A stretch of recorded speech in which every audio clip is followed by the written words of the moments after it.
Então, então, independente se eu estou no plano, se eu estou no R2, se eu estou no R3, se eu estou no R4, em qualquer espaço, né, do Rn, a gente sempre vai caracterizar o vetor do mesmo jeito. O que muda depois é como representar ele analiticamente, né? Então, bom, posso representar um vetor como determinado por dois pontos, né? Se eu tenho aqui o ponto A e o ponto B. Então, mesma coisa, as coordenadas do ponto B menos do ponto A, eu tenho as coordenadas do vetor, né? Aqui,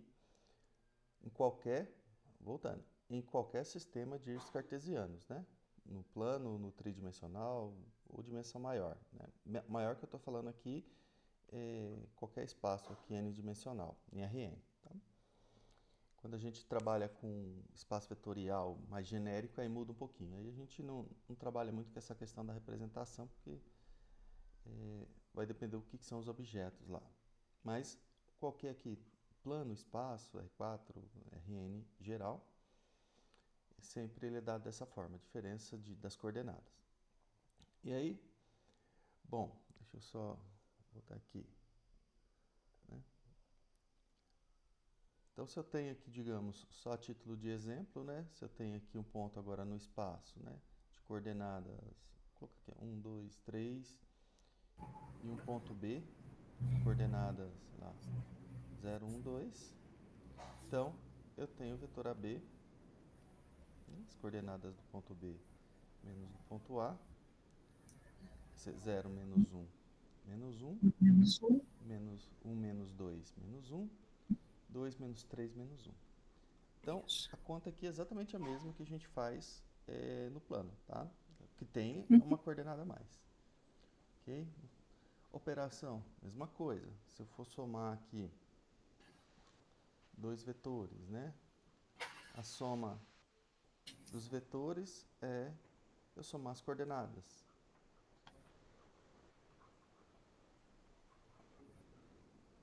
A soma das coordenadas.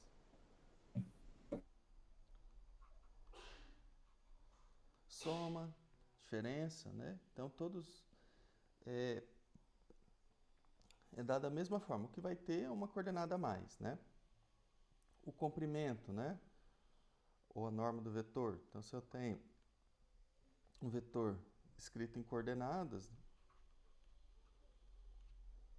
a norma desse vetor é raiz quadrada. Ó, tá vendo? A gente tem até aqui, seria no plano, né?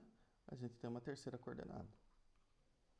E aqui generaliza, tá? Aqui eu estou colocando 3 coordenadas, mas vai generalizando. Que no fundo é a distância, né, se eu for pensar o vetor representado na origem, a distância do ponto até a origem. E se for determinado por dois pontos também, né, vai ser a diferença das coordenadas. Né? Então,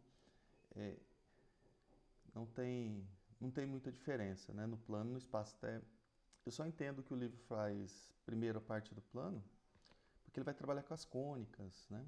Que aí são todos, ele trabalha toda a parte plano, depois ele vai para a parte espacial. Ó, multiplicação, né? Por escalar, norma, mesma coisa, né? Ó, alfa U. Esse alfa é um número real. Né? Ele multiplica cada componente.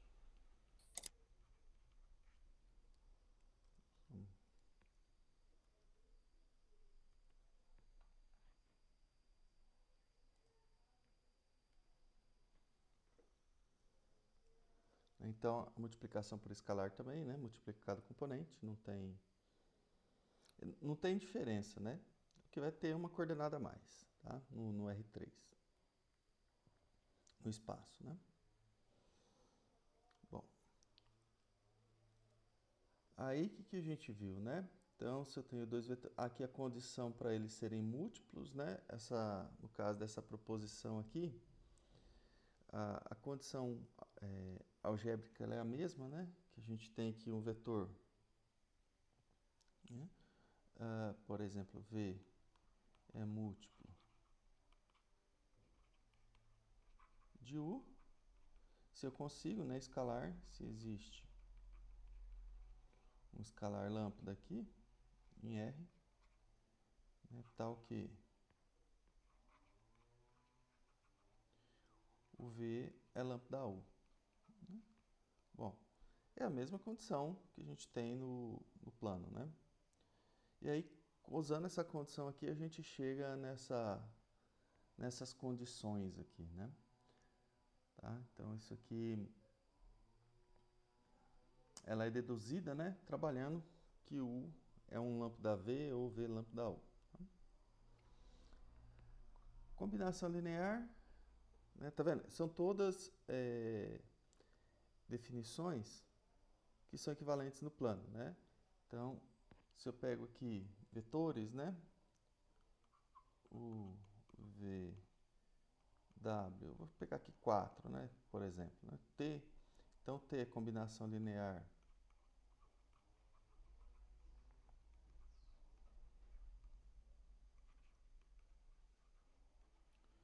de U, V e W, né? Se existem constantes.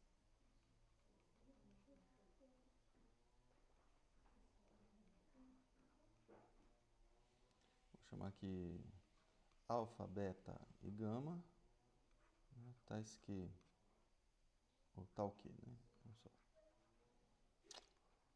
T é alfa U mais beta V mais gama W.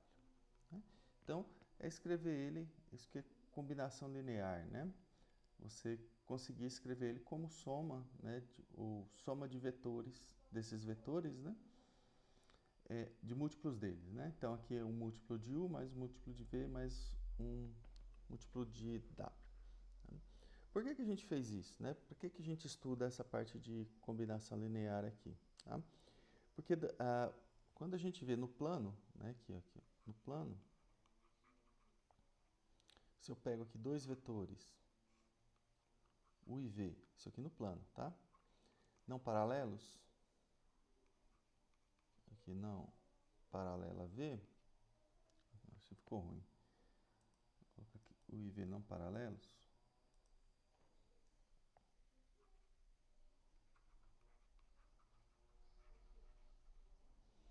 Então, qualquer outro vetor que eu pegar aqui no plano, né, deixa eu pegar um vetor aqui.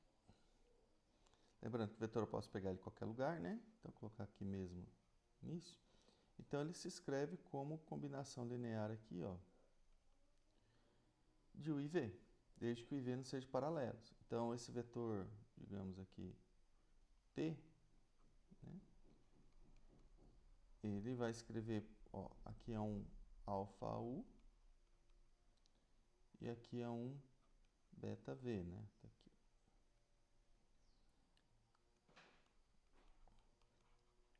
Então, qualquer vetor que a gente pega no plano se escreve como múltiplo de U e um múltiplo, mais um múltiplo de V. Né?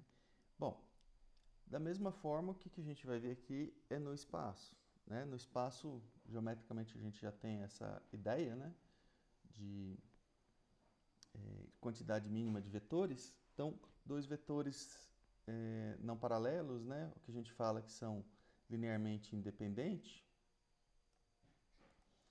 eles geram qualquer outro vetor do plano. No espaço eles não vão gerar, porque ele vai gerar só de um plano. Né? Então a gente entra nesse conceito aqui do que é eles serem linearmente dependente e linearmente independente, para ver qual é a quantidade mínima de vetores que a gente precisa para gerar o vetor no espaço, qualquer vetor no espaço. Então, quando a gente vai para ideia de um espaço, né? No espaço. Espaço aqui que eu estou pensando é R3. Tá? Então, bom, falar só de vetores não paralelos não é suficiente, porque ó, se eu for olhar esses três vetores aqui, ó, eles não são paralelos, 2 a 2, né? Nem V é paralela a T, nem T é paralela a U, nem U é paralela a V. Só que esses três vetores aqui não geram qualquer vetor do espaço. Né? Eles geram que estão nesse plano que contém esses três vetores. Né? Então, a noção de paralela aqui, a gente acaba colocando ela, generalizando ela, quer dizer que vetores são linearmente dependentes. O que significa ser o linearmente dependente, né? O LD. Então, vou voltar lá, os vetores, ó, U, V, W, por exemplo, esses três, né? Vamos começar. O que significa que eles são LD? Bom, vetores são LD se um deles, digamos, qualquer um deles, né? W, digamos, combinação linear de U e V. Então, a gente diz que esses três vetores são linearmente dependentes, né? Mas a gente tem uma forma mais geral de caracterizar isso. A gente fala que eles são LD se a gente... Eu vou passar o W para o outro lado, né? Isso aqui é equivalente ao vetor nulo igual alfa U mais beta V menos W. Então, observa que, claro, se o W for vetor nulo, eu posso pegar alfa igual a zero e beta igual a zero. Né? Então, o vetor nulo é sempre combinação linear de qualquer vetor. Ou é múltiplo de qualquer vetor, né? Basta tomar o escalar como sendo o zero. Mas se o W for diferente de zero, observe que os escalares alfa e beta, pelo menos um deles tem que ser diferente de zero. Tá? Então, a gente acaba... se eu tenho um conjunto de vetores, aqui eu falei para 3, mas se eu tenho um conjunto de vetores aqui, digamos, vou colocar até mais geral. O 1, o 2, o 3, vou colocar bem geral, o N. Esse conjunto de vetores ele é linearmente dependente. Se a única combinação que eu tenho dando vetor nulo, então eu vou pegar a combinação deles. Alfa 1, 1, mais alfa 2, o 2. Né? Vou colocar aqui alfa N, o N. Então, eles são LD se tem uma combinação linear aqui, não estou falando que é única, tá? Mas se tem uma combinação linear que dá o vetor nulo, onde pelo menos um desses alfas é não nulo. Onde pelo menos um dos escalares é diferente de zero. E aí eles são linearmente dependentes. Então, é mais ou menos generalizando isso aqui, ó. Só que aqui, por que aqui é mais geral? Porque aqui eu estou colocando tanto a questão de U1 ser combinação dos demais, de U2. Por quê? Ó? Digamos que o alfa 1 seja diferente de zero. Né? Se alfa 1 for diferente de zero, o que eu vou fazer? Vou passar todo, somar, né, o oposto aqui desses vetores aqui, exceto do alfa 1. Então, eu vou ter aqui, ó, alfa 1, o 1, igual a menos alfa 2, o 2, menos todos os demais, menos alfa n, o n. Bom, como alfa 1 é diferente, como alfa 1 é diferente de zero, posso dividir. Então, observa que o 1, ele vai ser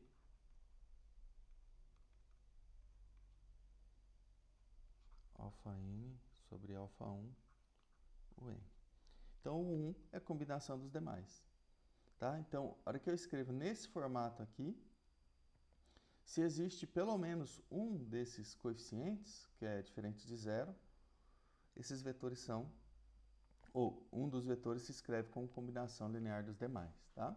Então, essa aqui é a ideia aqui que a gente generaliza a noção de paralelos, né, para o espaço. Isso aqui, na verdade, é definição bem geral. Tá?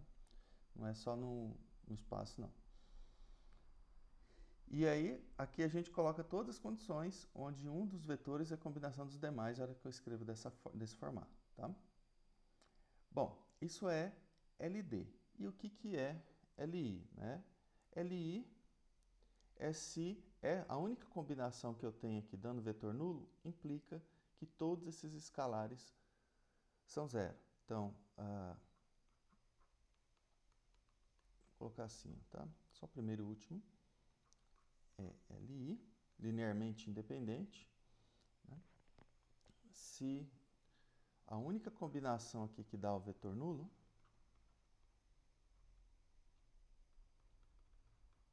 alfa n, o n aqui,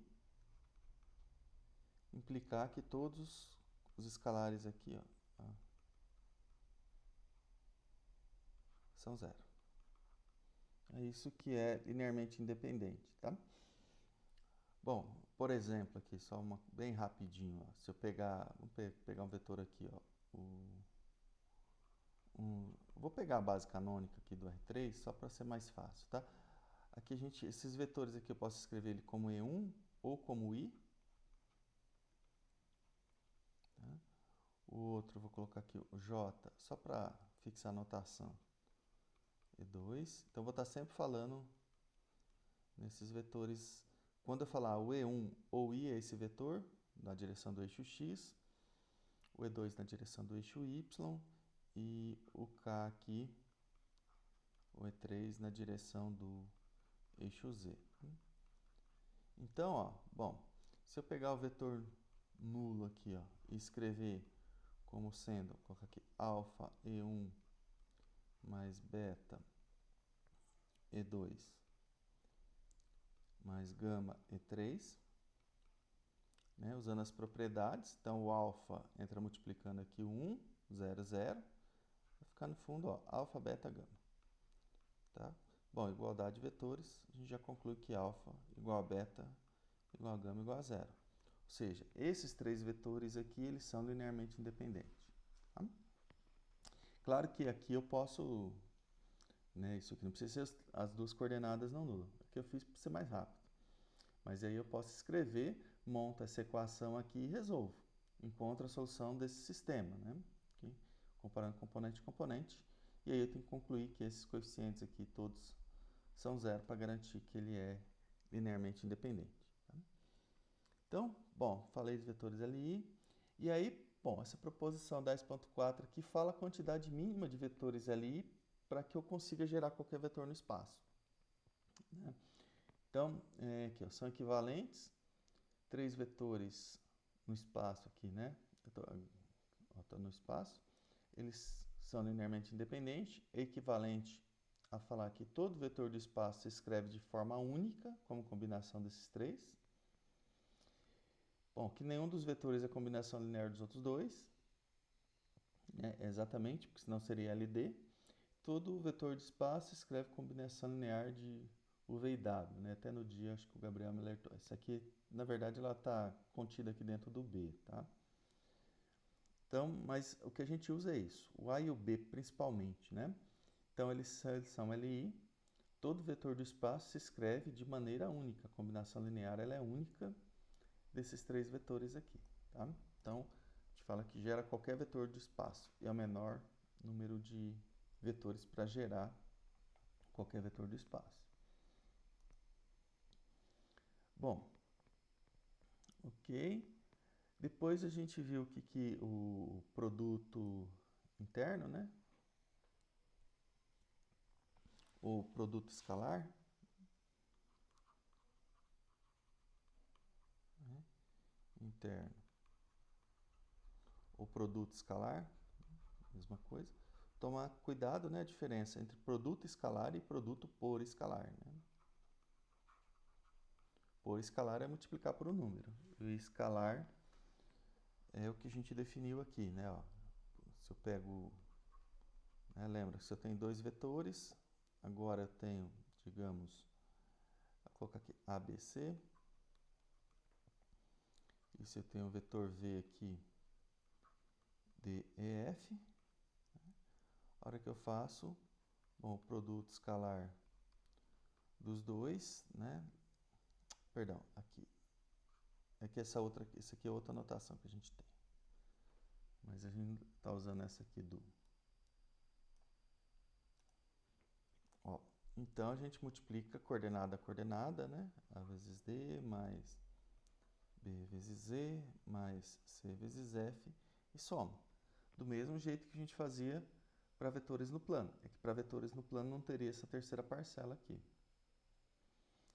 Mesma coisa, a gente pode definir, né, a gente prova que isso aqui é equivalente a calcular norma de U, norma de V e o ângulo entre eles, né? Cosseno de θ, onde θ, né, é o ângulo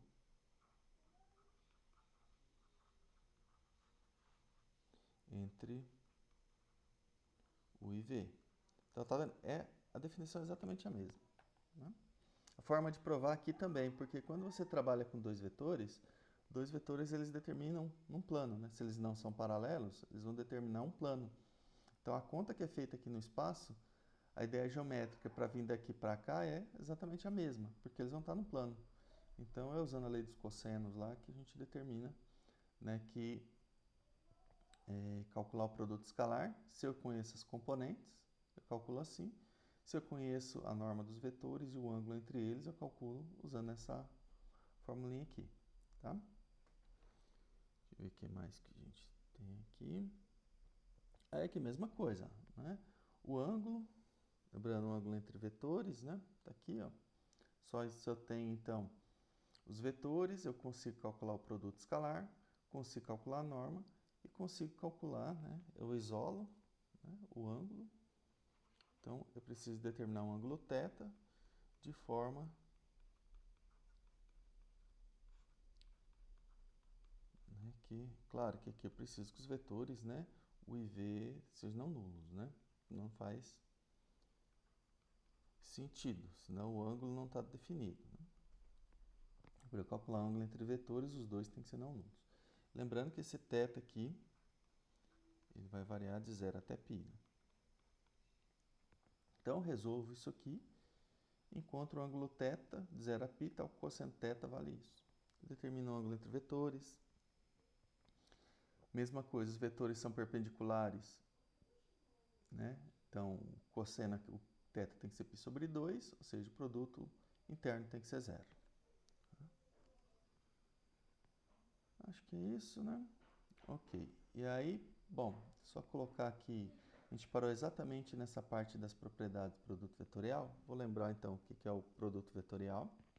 Então, se eu tenho aqui dois vetores, né?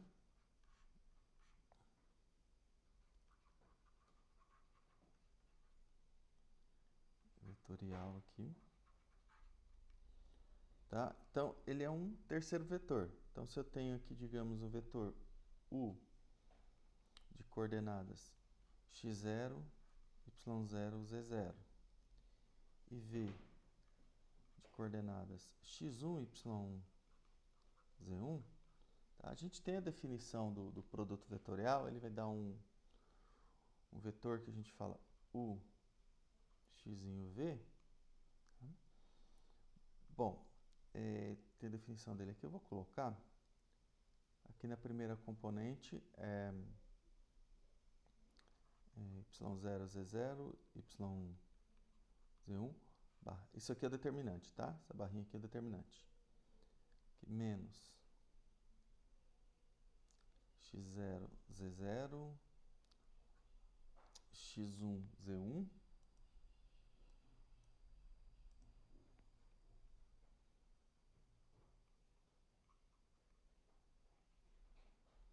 e o último x0, y0, x1, y1. Tá? Então é um vetor que tem essas. Isso aqui vai gerar um número, né? Aqui outro número, aqui outro número. Então é um vetor que tem essas coordenadas, tá?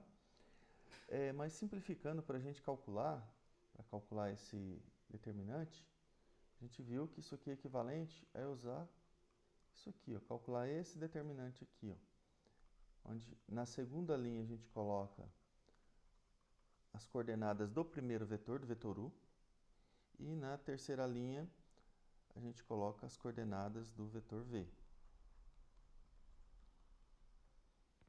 Tá?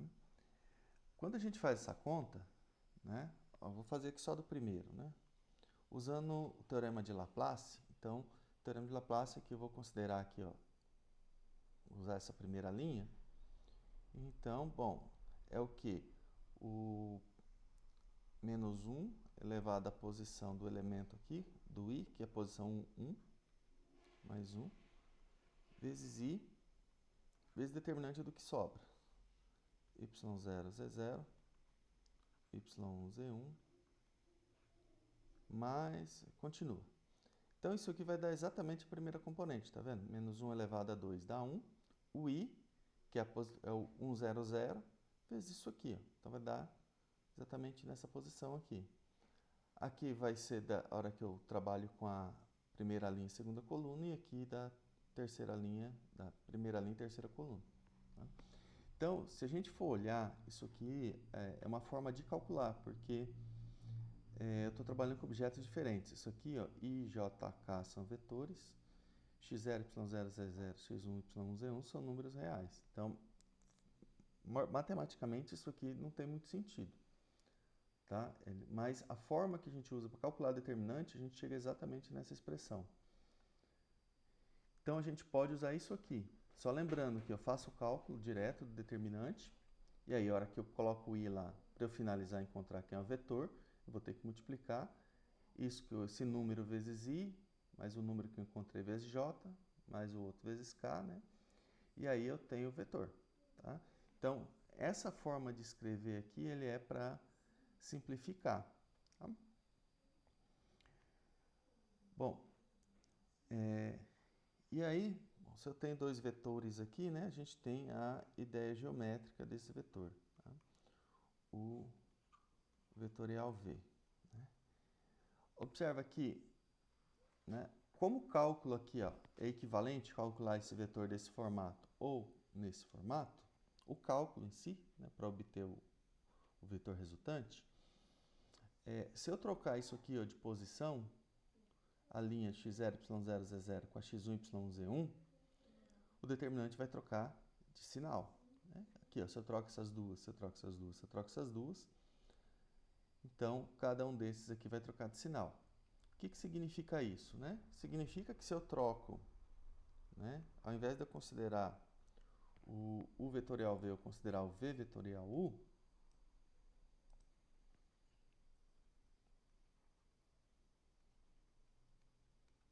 eu vou ter o vetor oposto. Tá? Então, se eu não quiser usar isso aqui, mas dá para verificar, porque a hora que eu troco aqui duas linhas de posição, o determinante troca de sinal. Aqui é a mesma coisa, vai trocar de sinal, aqui também. Tá? Bom, qual que é a ideia geométrica desse produto vetorial? Então, se eu considerar aqui o U vetorial V, a gente tem a famosa regra da mão direita. Tá? Tem que ser a mão direita. Né? Então, quando eu calculo aqui o produto vetorial de U por V, ele gera um vetor. Depois a gente vai ver que ele é perpendicular ao plano, gerado por U e V, mas ele aponta nesse sentido. Tá? A direção tranquila vai ser perpendicular ao plano, mas eu preciso determinar o sentido. Então, a regra da mão direita aqui, né? Deixa eu fazer aqui com... Né? Peraí. Só para a gente... Deixa eu parar aqui o compartilhar, colocar a minha câmera aqui. Né? Então, bom, se eu tenho... Vou pegar aqui, tem uma chave aqui. Se eu pego dois vetores aqui, né? Ó, tenho... Acho que consigo... Né? Tem um menorzinho aqui, uma chave aqui que é maior. Então, a hora que eu vou olhar do preto pro... Eu pego a mão direita, do preto para esse, eu vejo para onde está apontado o polegar. Então, ele vai estar para cima. Se eu considerar o contrário, né? Ele vai estar apontando para baixo.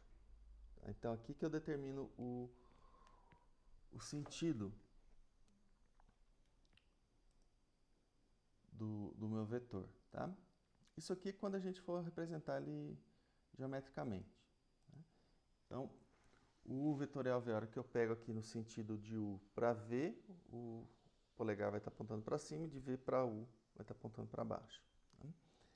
Isso aqui é muito importante, porque quando a gente faz lá qualquer esboço na R3, lembra que a gente põe, né? Ó, digamos, a gente sempre escreve os eixos cartesianos assim, ó, x, y e z.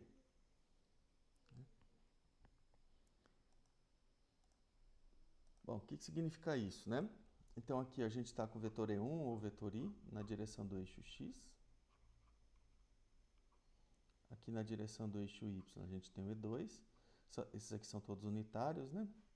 E aí, obrigatoriamente, o vetor E3 tem que estar nessa direção. Tá? Por quê? Na hora que a gente calcula o produto vetorial de E vetorial, E1 vetorial, E2, né? Como que a gente calcula? Coloca aqui o determinante, ó, I, J, K. O vetor E1 é 1, 0, 0. Vetor E2, 0, 1, 0. Aqui eu posso usar as regras determinantes, né? No caso aqui é a regra de Sarris.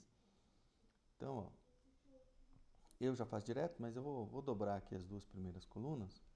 Aqui já acabo fazendo direto isso aqui, né? Opa, não é menos não, tá? Que relei aqui errado. Então, calcular esse determinante fica 0 vezes I, J, 0, 0, 0 vezes J, mais 1 vezes 1 vezes K, mais K. E agora sim, né? Menos 0K, esse vezes esse vezes esse, menos 1 vezes 0 vezes I, 0I, menos 0 vezes 1 vezes J, 0J, né? Então, isso aqui dá o vetor K, que no caso ali é o E3, né? Que é o 001.